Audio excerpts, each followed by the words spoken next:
नमस्कार, मैं हूं दीपाली राणा। आप देख रहे हैं मिड कैप मंत्रा। शुरुआत करते हैं इस वक्त की हेडलाइंस के साथ। सेंसेक्स की वीकली एक्सपायरी के दिन बाजार में उतार चढ़ाव। निफ्टी 24,600 के ऊपर टिकने में कामयाब। हालांकि बैंक निफ्टी में दिख रहा है दबाव। मिड कैप स्मॉल कैप्स में हल्की बाइंग। ऑटो और आईटी स्टॉक्स में सबसे ज्यादा तेजी। दोनों इंडेक्स करीब 1% मजबूत। टेक महिंद्रा, मारुति दोनों निफ्टी के टॉप गेनर्स। वहीं डिफेंस रियल्टी में सुस्ती।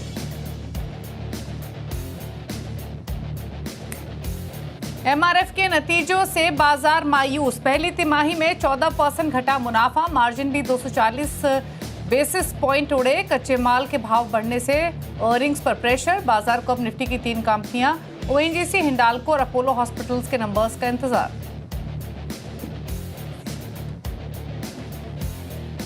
टीटागढ़ रेल के नतीजे बाजार को आए पसंद। करीब 3% चढ़ा। मॉर्गन स्टैनली भी शेयर पर बुलिश। उधर रिजल्ट्स के बाद एसडीवीएन का शेयर भी करीब 6% दौड़ा। वायदा के टॉप गेनर्स में शुमार। आज के बिग स्टॉक्स पड़े सटीक। कमजोर नतीजों से एस्ट्रल 7% टूटकर वायदा का टॉप लूजर। पहली तिमाही में मुनाफा 34% घटा। उधर गोल्डमैन सैक्स के बुलिश रिपोर्ट से हिंडाई करीब 3% भागा।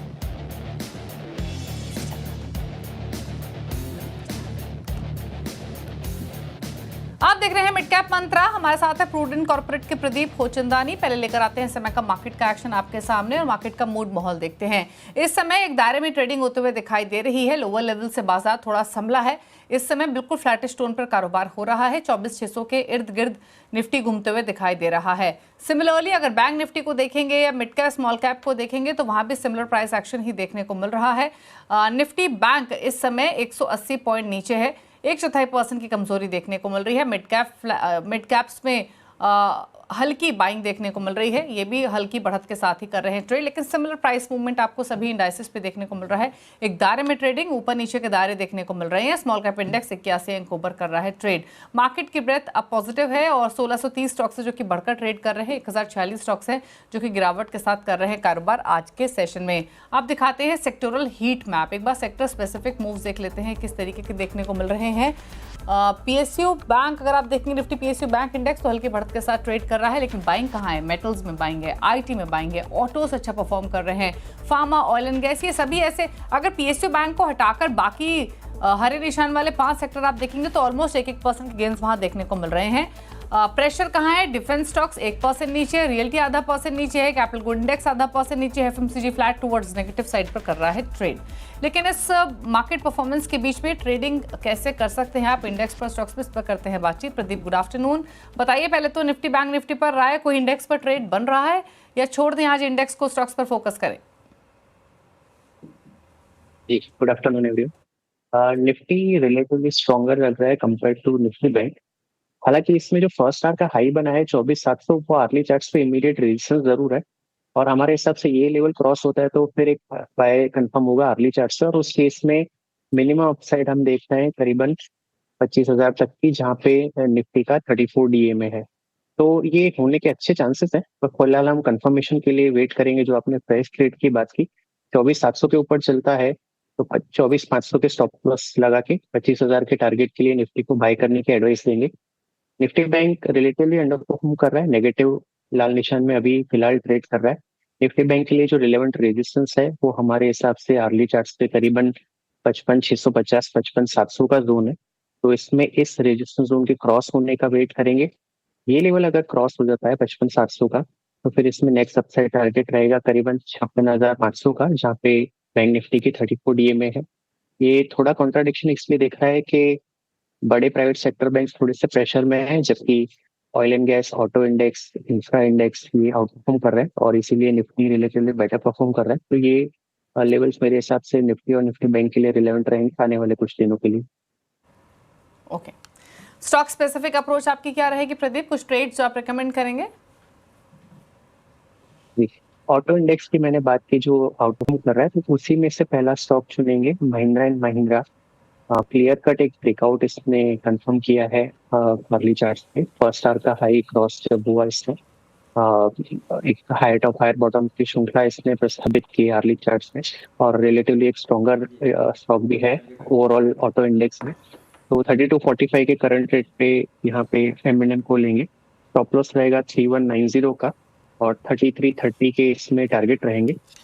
दूसरा जो स्टॉक है वो कैश स्टॉक रहेगा rainbow children's hospital, rainbow medicare, जिसका एनएससी कोड रेनबो है।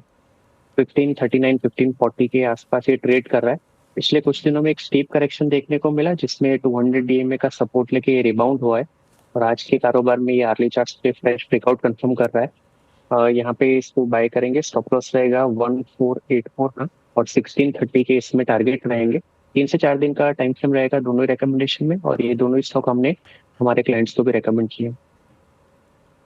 ओके, तो ये रहे दो ट्रेड्स जहां पर पोजीशंस आप बना सकते हैं, एमएनएम और रेनबो मेडिकेयर। यहां पर खरीदारी की पोजीशंस आप इनिशिएट कर सकते हैं। दोनों स्टॉक्स डेज हाई पर कर रहे हैं ट्रेड, लेकिन बाजार का फोकस आज एस्ट्रल पर है और कमजोर नतीजों के बाद शेयर में करीब 8% की गिरावट है। क्यों बनाई ये stock, accident of the day बताने के लिए आशीष चतुर्वेदी हैं और आशीष से पूछेंगे इस स्टॉक में आखिरकार क्या क्या फैक्टर्स रहे अर्निंग्स के साथ साथ जिसने इतना मूड बिगाड़ा स्टॉक। एक बार एस्ट्रल का स्टॉक लेकर भी आते हैं आपकी स्क्रीन पर, एक राय ले लेते हैं। प्रदीप की डे लो पर इस समय ट्रेड कर रहा है 7.5% नीचे। हालांकि वीक अर्निंग्स, वीक आउटलुक की वजह से पिटाई हुई है इस शेयर की, लेकिन अगर टेक चेक देखें, अगला सपोर्ट देखें, प्रदीप कहां देख रहे हैं आप? पहले तो एक ओवरऑल पर्सपेक्टिव लेना जरूरी है। स्टॉक में 200 डे मूविंग एवरेज जो हम काफी लॉन्ग टर्म सपोर्ट मानते हैं, ये अगस्त 2024 मतलब करीबन 1 साल पहले टूटा था। तब से हम बोल सकते हैं कि एक लॉन्गर टर्म सपोर्ट इसने तोड़ा था और ये डाउन ट्रेंड में गया था और फिर ये रिपीटेडली इस 200 डीएमए पे रेजिस्टेंस ले रहा है जब भी उछाल आता है। तो एक लॉन्गर टर्म ट्रेंड इसका नेगेटिव बना हुआ है और ये 200 डीएमए का रेजिस्टेंस जब हम बात कर रहे हैं अभी, तो ये करीबन 1500 के आसपास है। तो इसका मेजर ट्रेंड पॉजिटिव होने के लिए 1500 का लेवल क्रॉस होना जरूरी है। जहां तक सपोर्ट की बात है, तो मार्च महीने में इसने 1232 का बॉटम बनाया था, तो वही हम एक मेजर सपोर्ट मान के चलेंगे। वो टूटता है तो फिर एक फर्दर फॉल 1140 तक इसको ले जा सकता है। तो व्यू नेगेटिव है और ये जो सपोर्ट है उस पर वर्कआउट करेंगे, वो टूटता है तो फर्दर फॉल भी आ सकता है। ओके, आशीष चतुर्वेदी अब कनेक्टेड है, उनसे पूछते हैं गिरने के पीछे की वजह ऐसा क्या रहा अर्निंग्स में या किस तरीके का आउटलुक आगे का है, बताइए आशीष। देखिए, अर्निंग्स के बारे में तो आपने बताया कि काफ़ी कमज़ोर देखने को मिली, लेकिन अगर आप इंटरनल्स भी देखें तो काफ़ी कमज़ोर ही नज़र आएंगे। अब आय में आप देखें तो 1.5% की गिरावट यहाँ पर देखने को मिली थी, मुनाफा 34% घटा था और एबिटा मार्जिन्स यहाँ पर अगर आप देखें तो 191 बेसिस पॉइंट्स की गिरावट आपको देखने को मिली। लेकिन अक्रॉस सेगमेंट्स काफ़ी क्वार्टर से ये स्टॉक सिर्फ और सिर्फ डिसअपॉइंट करता जा रहा है। एक बार स्क्रीन पर लेकर आता हूं कि किस प्रकार से सभी सेगमेंट्स में यहाँ पर दबाव देखने को मिला। तो प्लम्बिंग सेगमेंट की बात करें तो मार्जिन्स 150 बेसिस पॉइंट ये घटे हैं, आय में तकरीबन 6% की गिरावट है। पेंट और अडेसिव सेगमेंट ऐसा है जहां पर रेवेन्यू के बल पर थोड़ी बढ़त देखने को मिली 10% की, लेकिन मार्जिन्स यहां पर भी सैक्रिफाइस हुए हैं। और साथ में अगर आप देखें तो बाथवेयर सेगमेंट भी ऐसा है जहां पर ग्रोथ देखने को मिली, लेकिन जो मेजर प्लम्बिंग सेगमेंट है यहां पर दोनों चीज़ों में आपको गिरावट नजर आई है। लेकिन साथ में अगर आप देखें तो इनकी जो कॉस्ट है ये भी थोड़ी सी बड़ी है और इसी के चलते अगर आप देखें तो जो पीवीसी के रियलाइजेशंस है यहाँ पर आपको गिरावट देखने को मिली, क्योंकि पीवीसी की जो कीमत अगर आप देखें तो बड़ा तेज उतार चढ़ाव यहाँ पर आपको देखने को मिला है। हालांकि कुछ समय पहले कंपनी ने एक अधिग्रहण भी किया था 80% हिस्सेदारी का, जहां से ये बता रहे कि आगे जाके इनकी जो पीवीसी रेजिन ये जो सोर्स करते हैं इसकी लागत में कमी देखने को मिल सकती है। लेकिन मैनेजमेंट काफ़ी क्वार्टर से रिकवरी की बात कर रहा और ये नंबर्स में विजिबल बिल्कुल नज़र नहीं आ रहा। अब दिक्कत की बात है कि इतनी गिरावट के बाद अभी भी अगर आप देखें तो स्टॉक के जो वैल्यूएशन है ये आपको महंगे ही नजर आएंगे, क्योंकि अगर आप 1 साल का या आगे 3 साल की ईपीएस के हिसाब से पी निकाल कर देखें तो ये स्टॉक अभी भी महंगा है। ऑलमोस्ट 65 टाइम्स पर ये ट्रेड कर रहा है, 50 टाइम्स 1 साल का पी है। और साथ में अगर आप देखें तो ये पूरी इंडस्ट्री में लगभग अगर आप 3 साल के औसत पी के लिहाज से देखें तो बड़ा महंगा स्टॉक है। वहीं सुप्रीम इंडस्ट्रीज 40 टाइम्स पर है, फिनोलेक्स इंडस्ट्रीज 23 टाइम्स पर है, प्रिंस पाइप 28 और अपोलो पाइप 32 टाइम्स पर है। तो कंपैरेटिव वैल्यूएशन महंगे और परफॉर्मेंस ढीली, इसी के चलते स्टॉक में आई है गिरावट। शुक्रिया आशीष आपका ये पूरा इंटरनल अर्निंग्स के समझाने के लिए। इनफैक्ट आज न्यूयॉर्क कंपनी में हम एस्ट्रल के मैनेजमेंट से भी बातचीत करेंगे और उनसे एग्जैक्टली समझेंगे कि व्हाट वेंट रॉन्ग और आगे के लिए आउटलुक उनकी तरफ से क्या है, क्या एक्सपेक्ट करना चाहिए कंपनी के आगे की परफॉर्मेंस को लेकर। तो ठीक 1:30 बजे एस्ट्रल के मैनेजमेंट यानी हीरानंद सावलानी जो कि CFO हैं वो हमारे साथ कनेक्टेड होंगे।